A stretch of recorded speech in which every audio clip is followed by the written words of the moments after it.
It is 102.5 KSFM. Your boy Soosh checking in for another Serve Fresh session. And tonight, or today, or whenever you're watching this is a very special one because we have a real Sacramento King, and I'm not talking about a Sacramento Kings basketball team player. I'm talking about a real king of Sacramento by the name of Mozzy has stepped in.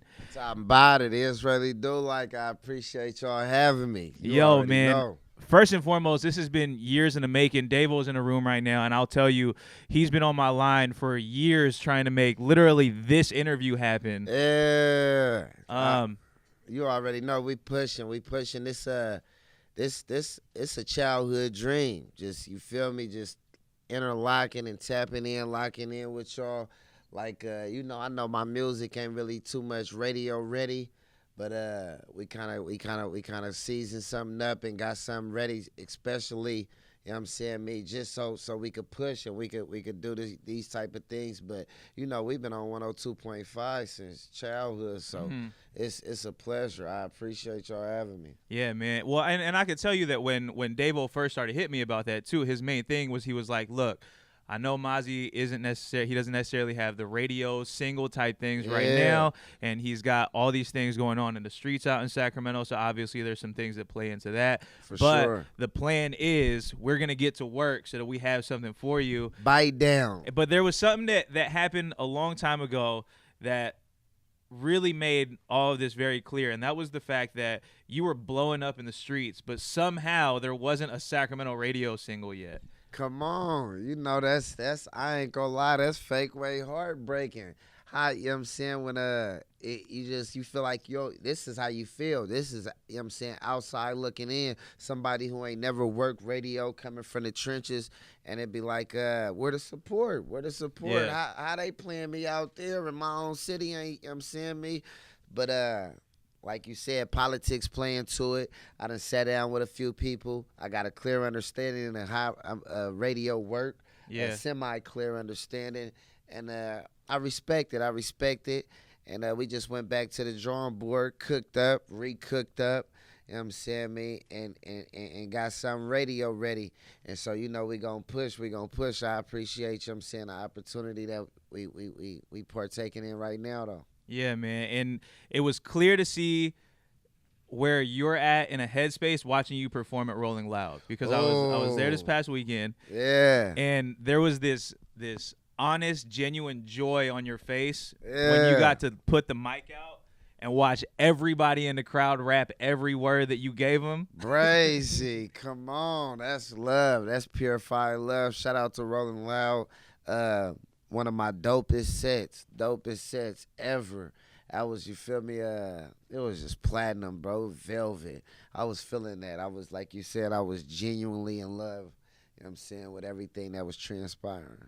And it's been cool to watch you grow in that sense, because people have been very much pushing your issue for like, they're doing it for you pretty much. Yeah. The fans are doing it on their own. Yeah. And before I actually really got to know anything about your music, I was seeing articles come up, like Rolling Stone did something about you a while back, and that was kind of one of the first peeks into the Mozzy scene, like really analyzing your music. Yeah, I had to call Grams and make sure it was Rolling Stone.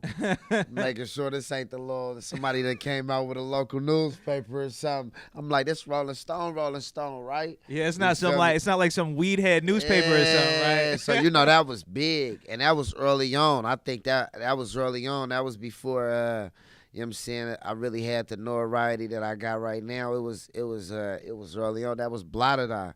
I was fresh out the pen, fresh out of jail. So, that was for Rolling Stone to pick that up and say it was the top 40 rap albums. That's crazy. That's, with no assistance. That's just going in the studio and speaking my mind, speaking, you know what I'm saying, me just letting it ooze out, and the people receiving it, and they was very receptive to it. So it was just like, but it wasn't like right now I got a team involved. Yeah. So when I did Blotted Eye, it wasn't no team involved. It was just me going in there doing my thing, me sorting songs out, and dropping. You feel me? Yeah. So it's crazy that they picked that up. You know what I'm saying? So, and it was cool to see them actually analyze what you were saying in your music to like Yeah. really understand what Mozzy was trying to portray through music. And so what you were doing was giving this message that was being received, and then they were taking it and feeding it to other people again. Come So on, it was man. kind of like adding on to that story for you. Yeah, they opened the floodgate for me. It started buzzing. It started buzzing after that. You know, just different regions. Yeah. And you could just off the feedback alone. Yeah, I seen you in the rolling you the rolling you feel Yeah, me? yeah. All over the internet, rolling loud is crazy. People in interviews, rolling loud. It was big. You know what I'm Yeah. saying? So you know that's just dope. Everything, a combination of everything, and just how it come together. Platinum. Yeah. And so you mentioned now that it's very different from when Blotted Out came out, because obviously you didn't have a team. So it was kind of, you were making music on the street level, because it was just you kind of. I was making music on the street level. Me and Brett cook up. Shout out June on the beat. Me and E Mozzy, we Sally Road head. You feel me? This at that time.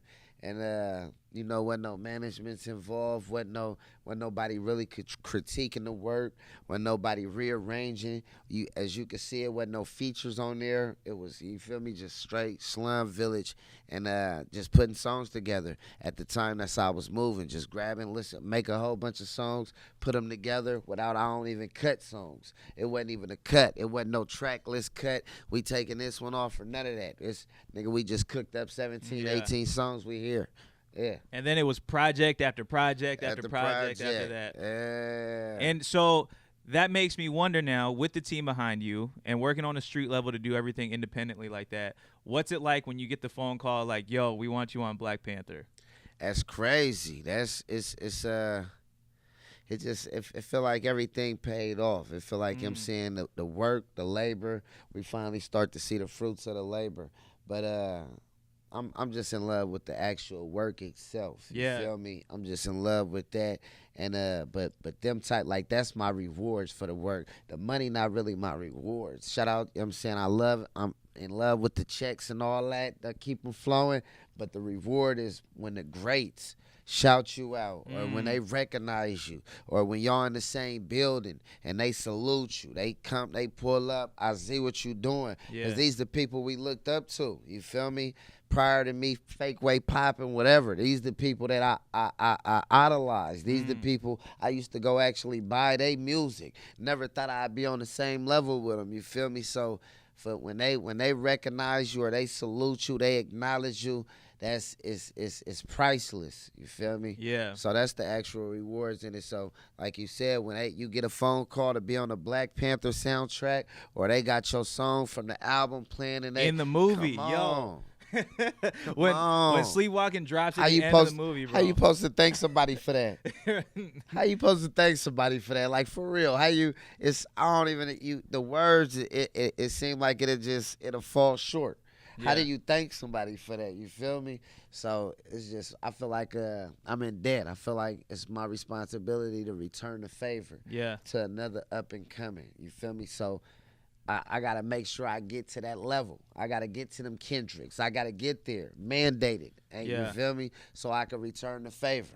And it's dope that, again, you mentioned that these are the people who are now shouting you out. I mean, for one, Rolling Loud, you bring out Third World, you bring out Mr. Fab. Prezi. And these are all the people that we're all getting stupid hypey to as kids out here. And you know what I mean? So to see that happen, and then them tell you on stage in front of a crowd of 40,000 plus that, like, yo, Mozzy, I love you, appreciate you, bro. Come on, man. And then Kendrick shouting you out of the Grammys and and things of that nature. It's gotta be kind of surreal, especially coming from being independent and moving this far in the game.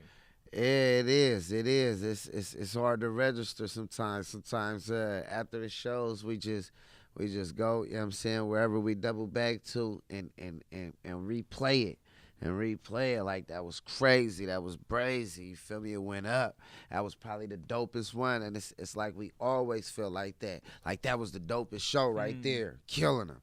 That was it right there. Then we go do another one. That was it. You feel me? So it's crazy. It's been a journey. I'm in love with it. We've been on consistent for like 4-5 years straight now, bust down. Just thankful, beyond blessed, beyond appreciative. I think one of the things that's very interesting too is you're definitely telling the story of a different Sacramento than the world knows right now. For Because sure. right now, I actually had a friend tell me the other day that they were in France or something like that, and they had some random conversation about being from California. And they said, "Oh, what part?" And they said, "From Sacramento." And they're like, "Oh, where Lady Bird was filmed." And I'm thinking to myself, I'm like, yo, if somebody goes on YouTube and looks up Sacramento and they go down the rabbit hole of Sacramento rap, they're gonna see a very different Sacramento. A very different Sacramento. That was our whole cry. That was the whole thing. Off the dribble, out the gates. That was the motivation behind it all. Is just letting the people know that we exist. Like these activities, you know what I'm saying, they transpire in this jurisdiction. Hey, you know what I'm saying, like, this ain't something, we ain't making nothing up. This shit been going on before us and after us. So it's just we was just trying to put it on display. I got people that died for this, people doing 100 years for this, you feel me? And we share the same dream, was to, you feel me, just glow up in this industry, in this rap game. Just to be able to put our region out there and let people know that this was transpiring, or this, we exist. We them fellas. We got a whole different, you know what I'm saying, Von Sway about ourselves. We talk differently. We speak differently. Of course, Sacramento always get caught up in the Bay Area. You know what I'm saying? Y'all from the Bay? You from Sacramento? You from the Bay? So, you know, we been in search of our own identity. So now that it's like we got the people got something to identify with now. Yeah. You feel me? Like, hold on. Like Mozzy. The Mozzy, that's how that's us. Yeah. Yeah, that's what's going on where we at. You feel me? Yeah. I don't know what's going on in Roseville or, you know what I'm saying, Elk Grove and all that, but, you know what I'm saying, as far as the inner city of Sacramento, it's how it's popping. Yeah. That's what it look like. That's what it sound like. Yeah. And that's definitely been a very big piece to your entire story, is just making sure that you are very true to where you're from, what you're about, and all of your music definitely is a full representation of that. And that's definitely been something that I've learned to love even more about it, because there was a point where I didn't necessarily understand it, because I'm definitely kind of like a suburbanite kid from Sac. So I'm the Greenhaven pocket side of South Sac, you know what I mean? And so, yes, we're part of the open enrollment side. All the Burbank cats ended up over where we're at and all that, right? But as I'm starting to understand it more, I'm understanding that part of the reason why people love you and your music is because they're hearing part of their lifestyle, especially from where you're from, in that area in Oak Park where people actually see it happen on the daily. For sure. You know, like I said before, we didn't think we was finna get to this level. We ain't, you know what I'm saying? Like, maybe when I was a kid, I had wild dreams. I'm gonna be a celebrity. I'm gonna be rich. I'm gonna be famous. But as reality sets in, and you 26, 27, and you broke, you know what I'm saying, and you an embarrassment to your family because you ain't got nothing to show but a record. You ain't even got a record of graduations. You just a record of going to jail. You feel me? So it'd be like, we ain't think we was finna get this far, you feel me? Or we didn't think the world was gonna be tapped into us like this. So I say that to say, like, we wasn't doing it for the world. What I'm rapping about, I wasn't speaking to the world. You know what I'm saying? Now I gotta understand it. Now I hold on. You know what I'm saying? I probably gotta bust things down so they can understand it more. I can't just communicate my language and go over their heads. So, you know, I understand that I got a young audience listening, so I kind of dumb it down a little bit. But at the same time, in the beginning, we wasn't talking. We was just communicating amongst ourselves. We was talking to Sacramento. We was talking to the Sacramento streets, and then it progressed. Now, okay, the Bay listening. Now we talking to the Bay. Oh, we got the whole Northern California. They own us right now, you know. And it brought, it built, and you know, it progressed. And that's been the whole thing. And now we feel like, you know, I don't feel like we on a worldwide status yet, but it's dope to jump off a flight 5 hours elsewhere. You 5 hours elsewhere, and they know Mozzy. Yeah. They stop you in the airport, what's happening? Or you my favorite rapper. Or we Alaska or somewhere, and they recognize Sally Rue. Hey, E Mozzy, what's happening? You feel me? That's dope. But I just feel like we got so much further to go. So the bite down continue. Yeah. And that's been, again, you said you love the process, you love the work, The and grind. you love actually getting to those places, the process Yeah. of getting there. When you get there, it's a reward, but the Yeah. process is the part that you really That's enjoy the about it. dopest part. That's the dopest part. We, you know what I'm saying, we fake way still independent to this day. We ain't signed up under no majors. Shout out Empire. We function with Empire. You feel me? The partnership with Empire. And you know, it's been platinum. They hold platform. It's platinum. But I say that to say, yeah, we ain't looking for no easy route out. We don't want the here. You know what I'm saying? We want to work for it. We want to foam out the mouth for it. Yeah. We hungry for it. You feel me? Don't just give it to us. Yeah. You feel me? We want to take it. We want to take it from you. You feel me? Don't just give it. Quit being nice. Yeah. And I remember the first time, now obviously, like, there's been a big change from going to, again, because your story is a lot of, like, the going from independent and still being independent but seeing it rise to the top. Now, I remember when Blah Da Da came out, and at the time, I was rocking the radio with a cat named DJ Danny C, and he plays Blah Da Da on the radio in Sac. And I get this phone call from Davo, like, yo, y'all did it? I was like, yeah, we did it. And I also got death threats on my phone line right after that. But the thing that I learned real fast was how diehard and ruthless your fans are. Because these cats are blowing up my phone lines. Damn near I can't even touch my phone for the rest of the night. Nah.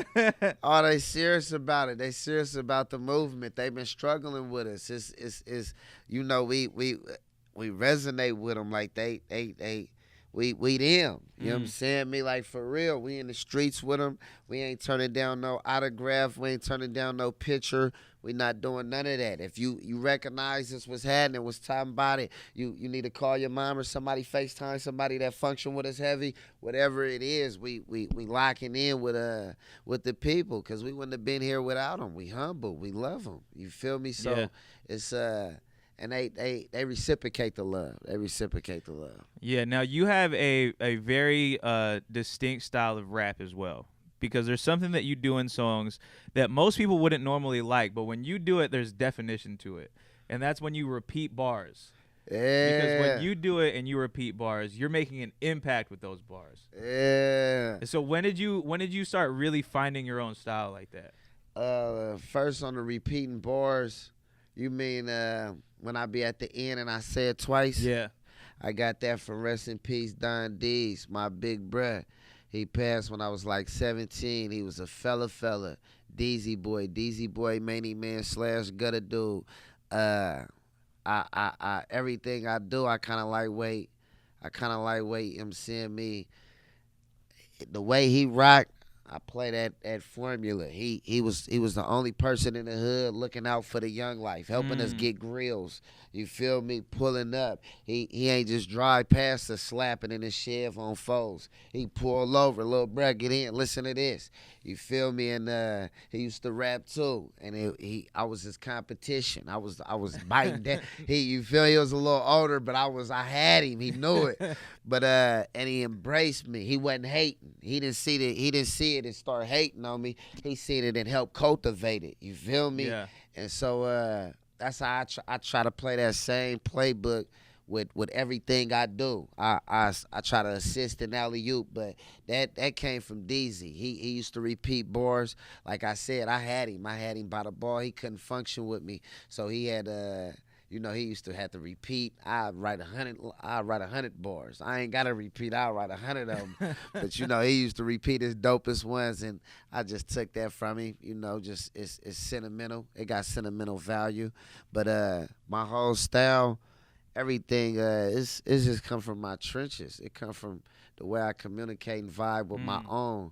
You feel me? With the people in my terrain, just based on that, we super creative. Everybody creative. Everybody got their own thing going on, and you just blend it all in. You blend it in. I I can't. It's so many. It's everybody got their own little. You feel me? And we, like I said earlier, we try to find our own identity early on. Yeah. Just to segregate what everybody else got going on. Segregate from everything. Just not even just on the Northern Cali hype. Segregate from the way Oak Park talk. From the way the Heights, we talk different from South Sac. We talk different from the homies in the North. We talk different. You know what I'm saying? Just finding our own early on, and that's one of the biggest things. That's one of the biggest things in my community is just our identity. We different. We ain't doing what they doing. You hear me? Yeah. You see this shit? It's different. We ain't doing what they doing. And one of the things that I do notice is like you've also made it a very big point to be well spoken in pretty much any interview I've ever seen you in. Appreciate that. And it's one of those things where it's like you're not scared to have that dialogue and make sure that your message is getting out and a lot of these things. And somebody who you more recently are very, very openly inspired by that did the same is Tupac. Fella, he big dog in my household. I just sat down and had a conversation with my grandmother about him. Fella, you know, just the way, like you said, I still go back to his speeches, and you feel me? It ain't just music. It ain't just music with dude. And that's how I try to live. I want it to be a little deeper than music with me. You feel me? Because I really got an understanding of the struggle. Like I bled that. I bled that, and I ain't talking about at 12. I seen it at 12. I'm talking about I seen it as a grown man, experienced it as a grown man. Yeah. Where you rather be in jail than be on the streets broke. You feel me? Yeah. So I understand. I understand when you got kids and you can't pay for formula, or you literally can't buy Pampers. Like literally can't buy Pampers. You feel me? I understand you ain't no babysitters. Don't nobody want to watch your child for you. It's a struggle. Ain't nobody gonna let you use their car. It's spunky. When it's spunky, it's spunky. You feel me? They ain't throwing alley-oops. And so I try to make sure I stay well grounded on that hype, and everything I do is to double back and look out for them people who going through that. I still got family members that still reside in the struggle. So, you know, until everybody legitimate, I ain't legitimate. And then, of course, like we've seen you go back into Oak Park and drop bans on kids selling chocolate for their basketball teams and for their schools and stuff like that. We've seen that quite a few times from you now, but you too. know, yeah, that's natural. You know, the couple times we did get it on camera, it was just so, you know what I'm saying, me to motivate others. Motivate others. But we do that on and off camera, like for real, all day, every day. It's natural. Anybody we come encounter with, you feel me? Yeah. If it's a beautiful struggle, I'm gonna try to make sure you see the beauty in it. Yeah. And with that, you also just dropped a new record. Oh, and Thugz that is Mansion. in honor of Tupac as well. Yes, sir. So my Thugz boy, Mansion is my out now. brother dollar sign on there. Yo, and YG, of course. Come on, 400. Yay, going yay. Shout out to them off the dribble. Hey, pulled up video shoot, no problem. You know what I'm saying? No, it's love. It's beyond bulletproof. Platinum, that thing went up. It's, you know, one of my highest videos. It ain't even been out for a week yet. It was like 1 million a day. Yeah. So, definitely up there, bro. It's crazy, little Emberleys now. But yeah, straight up, man. It's make sure y'all tap into that too, Thugz Mansion. If you're unfamiliar, get familiar. Dope track off the Gangland Landlord project. Pre-order immediately, mandatory. And I was gonna get to that actually, because Gangland Landlord is on the way. What's the drop date for that? October 5th. Coming very, very soon. For sure. Going yay, platinum edition. You know, the cover, we did the cover off a throwback picture. The cover, you'll see the cover, it's on the IG, but we did that off a throwback picture. We remade it off the throwback, and dope. It's dope. Everybody from the slums on there, everybody from the hood. Shout out Sally Root, East Side, my Eastern Conference on there. It's just we taking it back to the trenches. That's it. You gonna get that grit, that bite down feel, that ooh, like somebody fresh out of an institution or something. You feel me? You gonna get that. So getting back to it, and of course, like you have been working with YG quite a bit. So are we gonna see some more of this as well? Naturally, me and bro, we just locked in and cooked up a couple of them. So for sure, he just got me on that Too Brazy. Mm-hmm. Yeah, that's going up.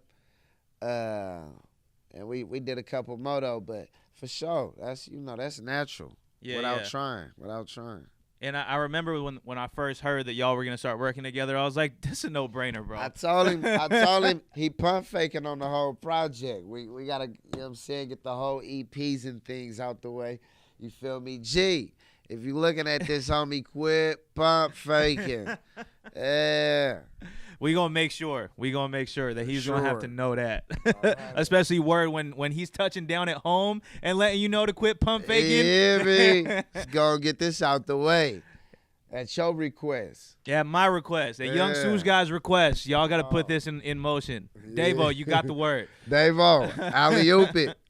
But also, so what's the next move for you? Going on tour and everything too? For sure, tour. I just see something on Instagram, dope. They say you start touring at 60 people, and then, you realize you can't be paying for everybody, nigga, you ain't making no money, right? So you drop down to 20 and 10, and then, nigga, them niggas fall off. They realize, nigga, they got the whole thing on, nigga. They get spunky, right? You drop down to the 4 niggas you with, and that's what my tour looking like, man. It's looking like a 4-5 piece. Nah, shout out to my peoples. Tour, I'm excited about tour. I can't wait. I just want to go to work. I want to get to work. I want to touch the people. I love it. Only thing outside tour is just my kids, family. That'd be the only thing. Other than that, I live for it. Yeah. Wake up for that every day. I hate when we don't got shows, off days. Hate it. You feel me? I wish I could do 5 shows a day. Yeah. Instead of going to do like a sound check, nigga, just give Just me do a show. another show. Yeah, give me a show, bruh. Straight up. So, I'm excited. Other than that, the album dropping. When the album drop and the tour drop, it really ain't gonna be nothing other than that. I'm talking about in the world, ain't nothing else gonna be going on. This was gonna be going Gangland Landlord. You feel me? So, and I'm pretty sure, like, as far as my fan base, my core fan base, that's how they gonna feel. Ain't nothing else transpiring. That's it. You feel me? So, that's what I'm excited about. That's it. Well, we're excited to see it happen as well. And we're excited that you got to touch down, come and party in Sacktown for a little bit in the hometown. For sure. Appreciate you, like, you know what I'm saying? It's a blessing. It's what we've been shooting for, straight up. Yeah, and man. I'm really on my radio hype, so I got like 4-5 radio tracks for y'all, right? All right. So I'm finna be applying pressure, right? It's all good, You ain't gonna be able to say my music, you know what I'm saying, the content don't fit the criteria, right? Nah, it's all love, man. Make sure y'all pre-order that new album, Gangland Landlord. I gotta provide for your people campaign. I think October 6th in Sacramento. 4th Avenue is gonna be at 4th Avenue Park. We're gonna have the jumpers out there for the kids. Repaint the NBA hardwood floors and things. Wow. We're gonna have it if y'all in the area, pull up. You already know it's going. I plan on buying some shoes for the kids and things. So send your sizes to my DM. 500 backpacks. It's gonna be lit. You already know, lit. Gangland Landlord. We just giving back to the residents. We giving back to the tenants. So the album drops October 5th, and then Provide for Your People October 6th. Yeah, and then tour should be starting sometimes. Late November. You already know. Shortly thereafter. So make sure you're on the lookout. Again, the pre-order for the album out now. Yeah. Mozzy returning home, man. Love you to death, brother, my hey, boy. Appreciate you, man. 102.5 KSFM, the Surf Fresh Sessions continues.